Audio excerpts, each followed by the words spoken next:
अच्छा, मैं ये कह रहा था, जब मार्केट रिट्रेस होती है ना, और वो जो फेलियर स्विंग बनाती है, वो फेलियर स्विंग आपके ड्रॉ ऑन लिक्विडिटी होते हैं। आप ड्रॉ ऑन लिक्विडिटी को समझ लेते हैं, भला ड्रॉ ऑन लिक्विडिटी क्या होता है।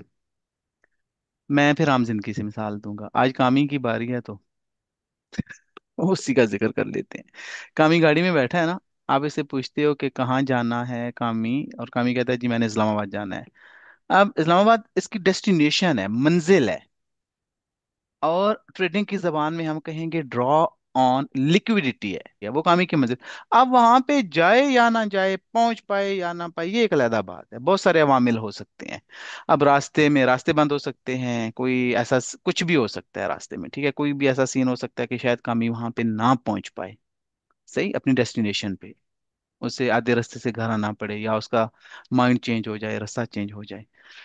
ट्रेडिंग के वाले से हम बात करें ना, अगर आपका नैरेटिव है कि मार्केट फलां प्राइस लेवल तक जाएगी, और वो वहां पे नहीं जाती, क्या हो सकता है?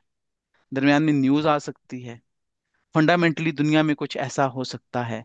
अब इन दिनों डोनाल्ड ट्रंप वो कुछ भी कह देते हैं, जब उन वो यानी उनसे आप कुछ भी तवक्को कर सकते हैं, ठीक है। कोई इस किस्म की न्यूज आ जाती है, कोई ट्रम्प का बयान, कोई फंडामेंटली कोई दो मुल्कों की जंग, या उनका तस्फिया आपस में, कोई गजा मुआहिदा, कोई इस तरह, तो कुछ भी हो सकता है, ठीक है। उस दौरान फिर ये चीजें चेंज हो सकती हैं, ड्रॉन लिक्विडिटी चेंज हो हम्म। सकता है। टेक्निकली हम बात करें अगर, तो ये जितने भी फेलियर स्विंग्स हैं, ये सारे के सारे आपके ड्रॉन लिक्विडिटी रहते हैं जब भी प्राइस अपना असल रुख वापस पकड़ती है। जब भी वो अपने बायस, जो हमारी बायस बिलफर्ज बुलिश बायस थी हमारी, और जब उसने रिट्रेस होने के बाद वापस बुलिश जाना होता है, तो ये पॉइंट्स हमारे होते हैं ड्रा ऑन लिक्विडिटी, और दूसरे नंबर पे होते हैं ये हमारे एंट्री पॉइंट्स। अच्छा, थोड़ा सा ना आपको ये कंफ्यूजिंग लगेगा ये, क्योंकि इसका यूट्यूब पे शायद बहुत ज़्यादा जिक्र नहीं हुआ इतनी तफसील से, तो ये थोड़ा सा आपको कंफ्यूजिंग लगेगा, लेकिन यार अगर आप इसकी प्रैक्टिस करेंगे ना, बैक टेस्टिंग करेंगे, प्रैक्टिस करेंगे, या डेमो अकाउंट है उस पर लाइव आप इसकी टेस्टिंग करेंगे, या पेपर ट्रेडिंग करते हैं आप, तो आपको मजा आएगा इसके रिजल्ट देख के। अब मार्केट हम्म। वापस आई यहाँ से उसने रिट्रेस होना शुरू किया, हो रही है, हो रही है, हो रही है। अब अच्छा, लाजमी नहीं है कि जो इससे पहले लो लगा था, ठीक है, ये वाला लो, वो यहाँ तक आए, इसको टच करे, इस मेजर लो को, ऐसा बिल्कुल भी लाजमी नहीं है। प्राइस कहाँ से मूव हो सकती है? अपने ओटीई लेवल से मूव हो सकती है, या उसका जो डिस्काउंट होगा। अब डिस्काउंट भी दो तरह के हैं, एक एक डीप डिस्काउंट है, और एक डिस्काउंट एरिया है। वो अपने डिस्काउंट से भी वापस हो सकती है, डीप डिस्काउंट से भी वापस हो सकती है, और जो मेजर लो था उसकी लिक्विडिटी लेके भी प्राइस वापसी का रुख इख्तियार कर सकती है। तो वो जब हम चार्ट के सामने होते हैं, जब हम अपनी एंट्री प्लान कर रहे होते हैं, वहां पे प्राइस एक्शन कैसे हो रहा है, उस वक्त हम फैसला करते हैं इस चीज का, कि अब आया हमें यहाँ पे कोई पोजीशन लेनी चाहिए या नहीं लेना चाहिए, ये फैसला हम उस वक्त करते हैं, ठीक है। अच्छा, जैसा कि मैंने जिक्र किया, ये आपके नॉन लिक्विडिटी होते हैं, ठीक है।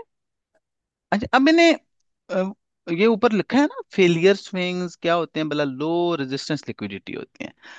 लो रेजिस्टेंस लिक्विडिटी से क्या मुराद है? पहले हम लो रेजिस्टेंस को समझ लेते हैं। रेजिस्टेंस मीन होते हैं रुकावट, ठीक, लो रेजिस्टेंस कम रुकावट, सही। अब यहाँ पे ऐसे करके, जो यहाँ पे ये हाई है, या ये वाला हाई है, या ये वाला हाई है, ऐसे करके ये सारे के सारे हमारे लो रेजिस्टेंस लिक्विडिटी पॉइंट होते हैं। जब भी प्राइस वापस अपना ट्रेंड चेंज करती है ना, बेरिश टू बुलिश, ओवरऑल तो मार्केट बुलिश है ना, रिट्रेस हो रही थी तो आर्जी तौर पे ट्रेंड क्या हुआ था, बेरिश में चला गया था ना, अब जब वापस बुलिश होगी, तो ये वाले पॉइंट, ये जो फेलियर स्विंग्स हैं, ये क्या होते हैं भला? इंतहाई आसान हदफ होते हैं उसका। अब आपने यहाँ पे फंसना नहीं है, ये नहीं तसवर कर लेना कि यहाँ से यहाँ पे प्राइस जाएगी और वापस आ जाएगी, नहीं नहीं नहीं। लो रेजिस्टेंस है यहाँ पे, और इनके ऊपर जो लिक्विडिटी पड़ी है वो है हमारा हदफ, इसे कहते हैं लो रेजिस्टेंस लिक्विडिटी। और जब प्राइस इन सब को लेना शुरू करती है ना, और बहुत आसानी से प्राइस इनको कवर करती है, बिल्कुल ऐसे जिस तरह आप एक गर्म छुरी से या गर्म चाकू से बटर को काट दें, इतनी आसानी से इन पॉइंट्स को मार्केट कवर करती है। लो रेजिस्टेंस लिक्विडिटी को। और जब ये एक दफा कवर हो जाते हैं ना, यानी प्राइस इनसे ऊपर निकल जाती है, तो इसे कहते हैं लो रेजिस्टेंस लिक्विडिटी रन। यानी प्राइस इनसे ऊपर निकल गई ना एक दफा, ठीक है, तो ये क्या हुआ, लो रेजिस्टेंस लिक्विडिटी रन हो गई है। समझ आ गई यहां तक? जी सर। जी जी। अच्छा। अब ये एक हाई लगाया मैंने ना यहाँ पे। यहाँ पे तीन चार हाईज हो सकते हैं, दो तीन हो सकते हैं, दो तीन उससे नीचे हो सकते हैं, दो तीन उससे नीचे हो सकते हैं। तो रिट्रेस में ये कहीं भी लो रेजिस्टेंस लिक्विडिटी जनरेट हो सकती है। उसके मकाम का तयन एलोगरिदम करेगा, हम नहीं करेंगे, हम सिर्फ उसको प्रिंट होता देखेंगे। और जब मार्केट बुलिश होगी ना वापस, तो हम उसको फिर लो रेजिस्टेंस लिक्विडिटी रन होता देखेंगे। और अपनी मंजिल की तरफ प्राइस अपना सफर जारी रखेगी। अगर बुलिश है, उसका ट्रेंड बुलिश है, तो वो अपना ट्रेंड कंटिन्यू रखेगी। इससे वो जैसा कि कहते हैं कि ट्रेंड इज योर फ्रेंड। अगर ट्रेंड बुलिश है, इस किस्म का सीन हो रहा है, अगर इस किस्म का प्राइस एक्शन हो रहा है, तो आपने क्या करना है भला? वेट करना है। ऐसे ट्रेंड में बिल्कुल भी नहीं घुसना, वेट करना है। जब प्राइस वापस बुलिश होगी ना, फिर वहां पे हम ट्रेड में शामिल होने की कोशिश करेंगे।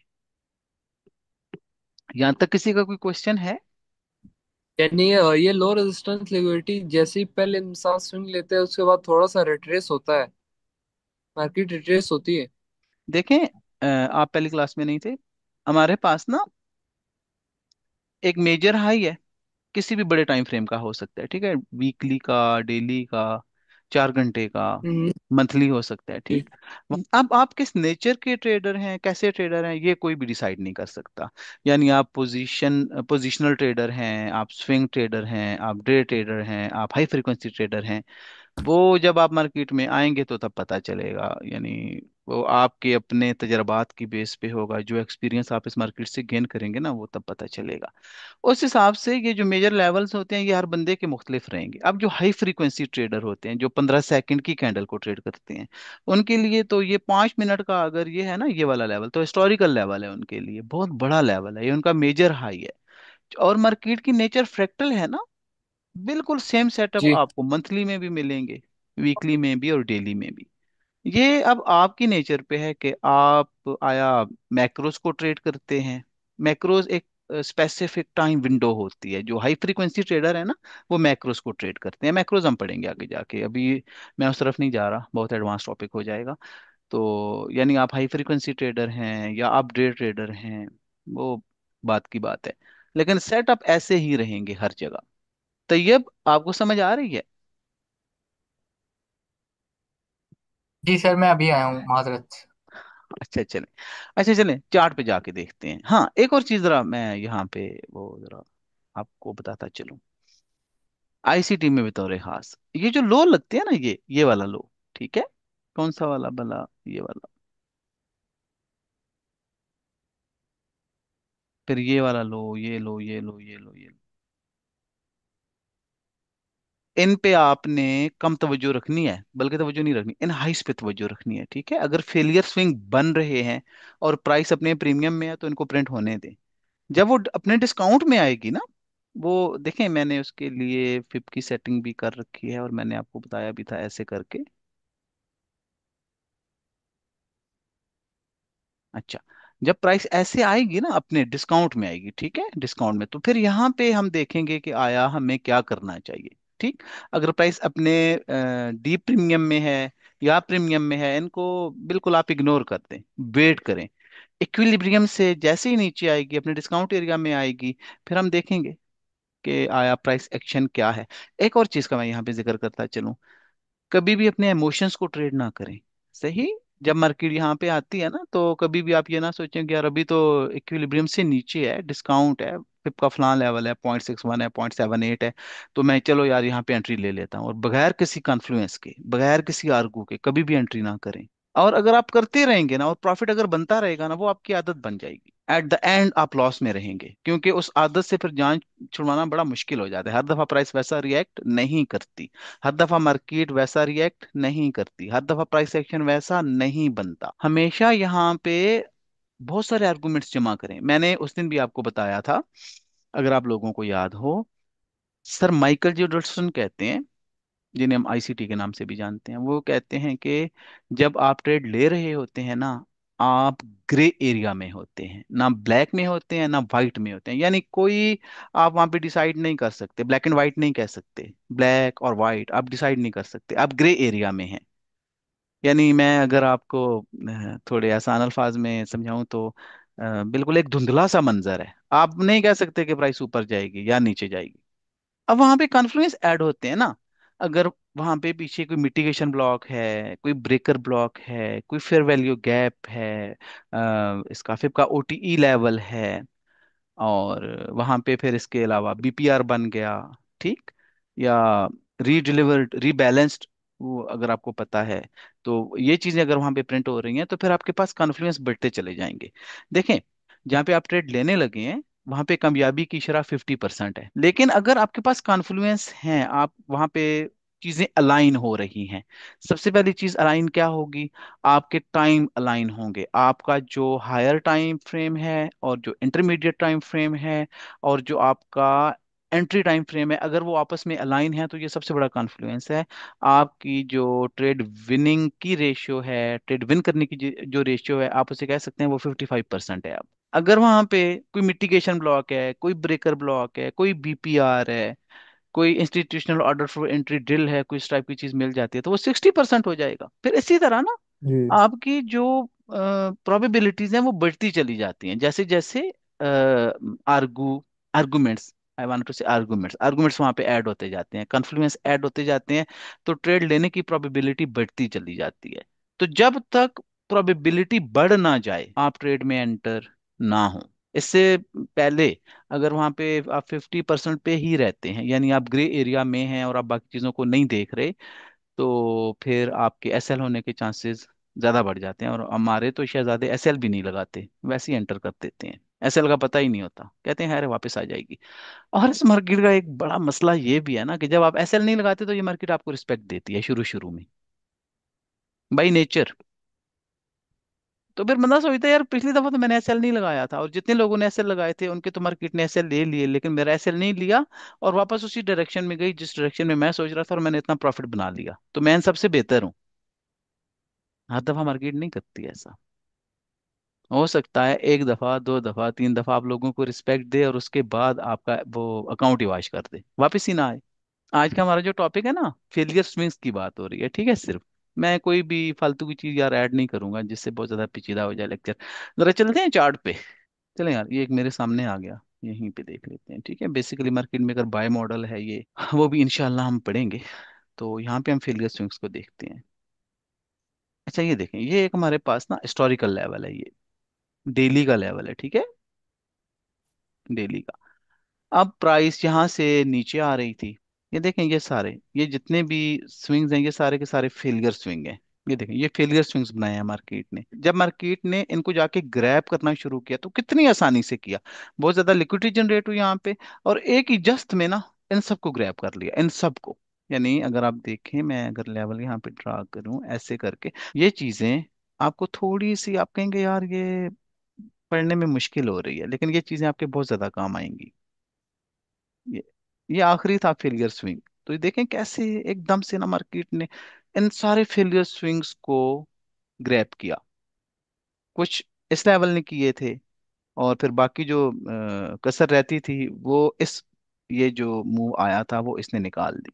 अब हम ये देखते हैं कि ये जो प्राइस की मूवमेंट ये हुई है यहाँ से ऊपर की तरफ।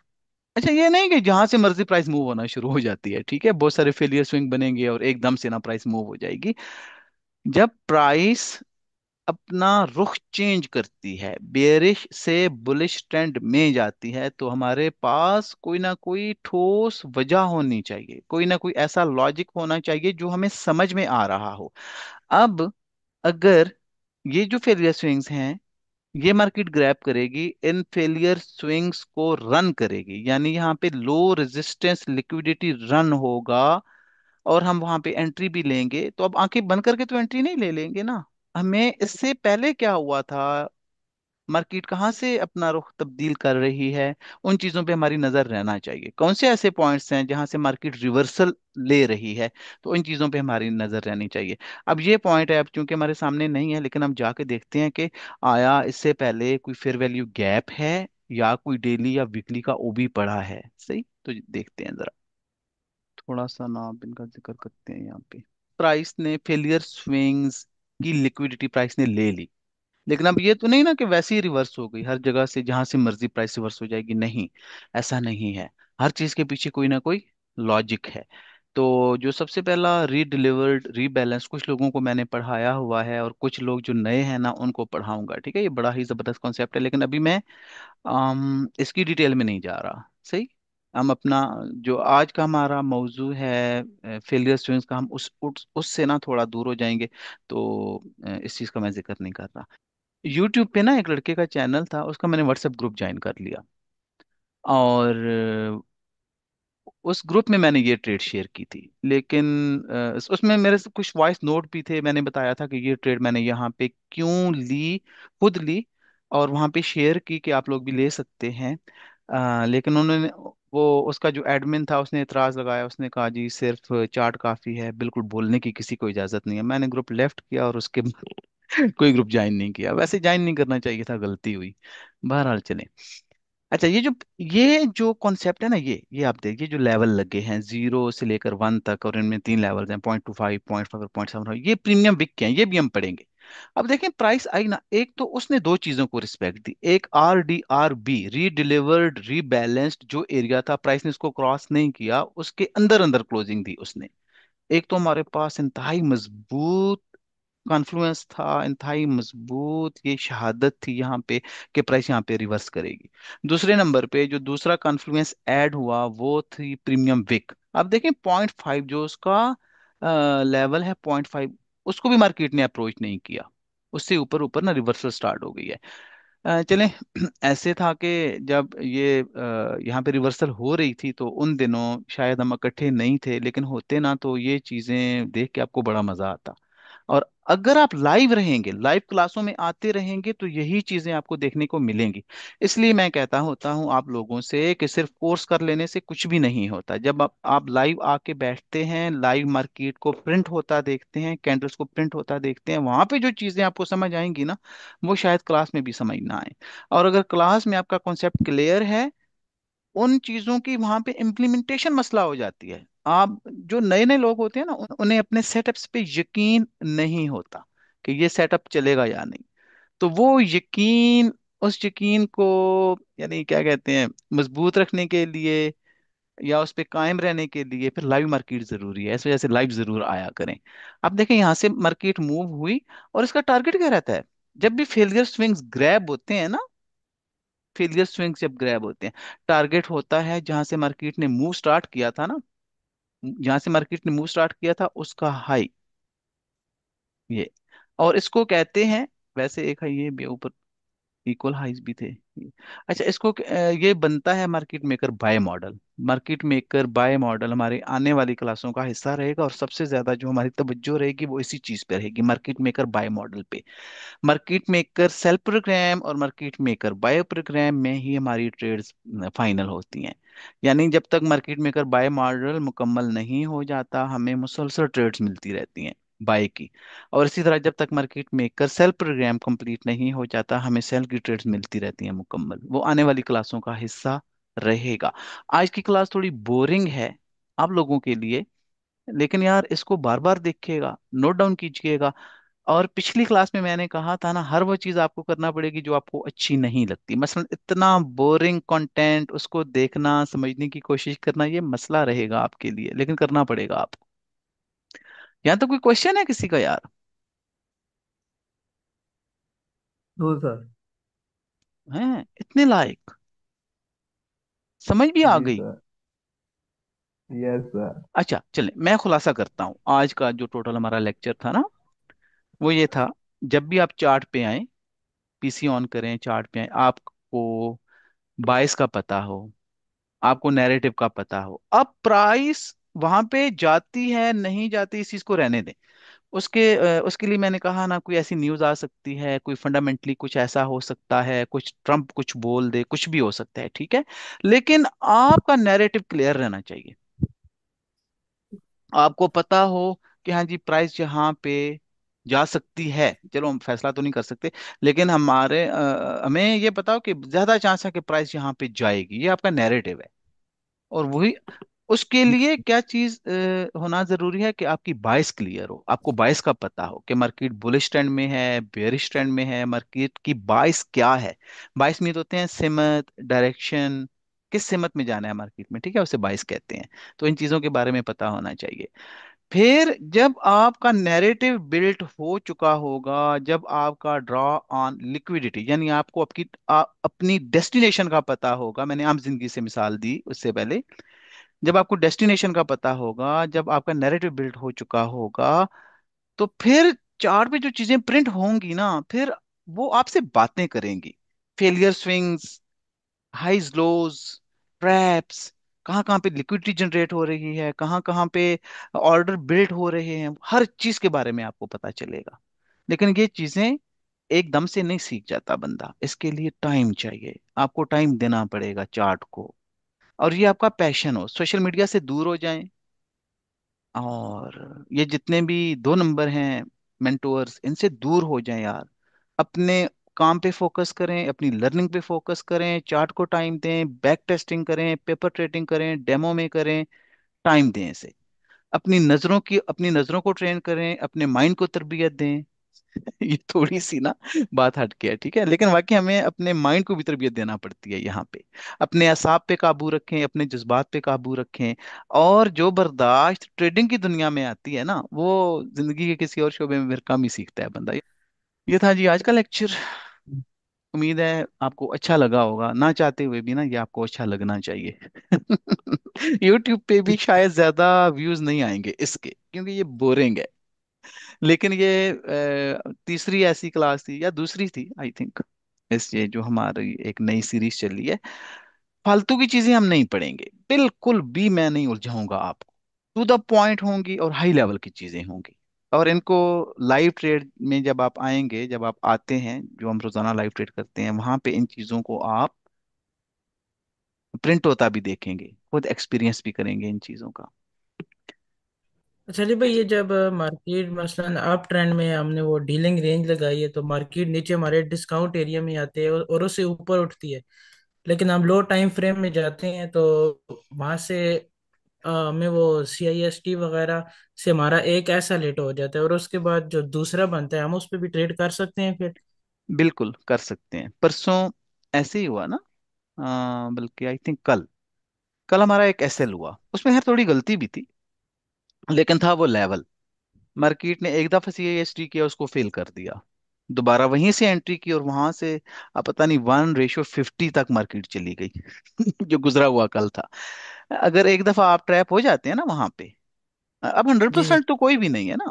अगर मार्केट आपका एक एसएल ले भी लेती है और दोबारा फिर, लेकिन आपके पास बहुत सारे कॉन्फ्लुएंसेस हों वहां पे, सही है, यानी आपकी जो जी ट्रेड करने की प्रोबेबिलिटी है वो 60 to 70% हो वहां पे। अगर एक एसएल हो जाता है, आप दोबारा ट्राई कर सकते हैं। लेकिन पता है अक्सर क्या होता है, अक्सर जो मैंने देखा ना, बल्कि मैं अगर खुद भी जब मैं था इस स्टेज पे, तो क्या होता था कि मैं बहुत ऊपर से कहीं से ट्रेड ले चुका होता था, और इतना लॉस कर चुका होता था कि जब प्राइस अपने असल लेवल पे आती है, उस वक्त आपकी हिम्मत ही नहीं रहती ट्रेड लेने की, या आप इतना डरे होते हैं कि आप वहां पे ट्रेड नहीं कर पाते। यहाँ पे जो लॉसेस होते हैं ना फॉरेक्स में या क्रिप्टो में, तो वो इतने ह्यूज किस्म के होते हैं कि बंदा बिल्कुल बर्दाश्त नहीं कर पाता। तो बहुत ज्यादा बेहतर ये है कि आप प्रीमियम डिस्काउंट का ख्याल रखें, हर जगह एंट्री ना करें, किसी भी जो नाइज है उसमें ना एंट्री करें। जो मेजर लेवल्स हैं, आपके हिस्टोरिकल पॉइंट्स हैं, उनको मद्देनजर रखें। और फिर सबसे बढ़ के आपको बायस का पता हो, आपका अपने हिसाब पे कंट्रोल हो, अपने माइंड पे कंट्रोल हो, और हर चीज कैलकुलेटेड हो आपकी, आपको पता हो जी हमने कितना रिस्क लेना है, यहाँ पे कितने परसेंट हमने अपने टोटल अकाउंट का रिस्क लेना है। तो जब इन चीजों को बार बार बार बार प्रैक्टिस करेंगे ना, एक वक्त ऐसा आएगा कि आप ब्रेक इवन पे चले जाएंगे।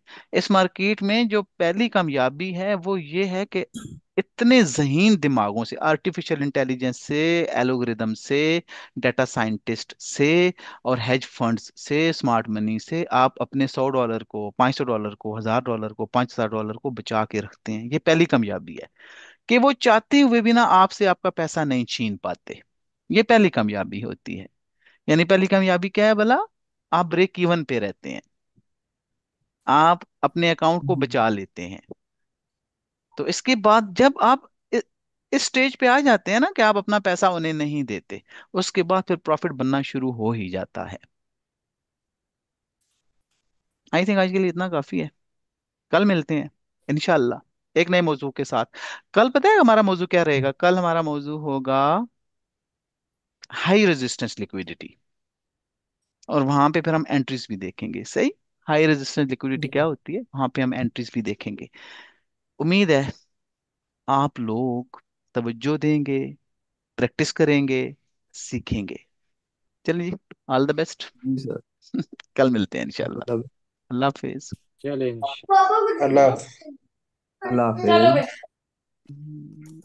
Stop recording.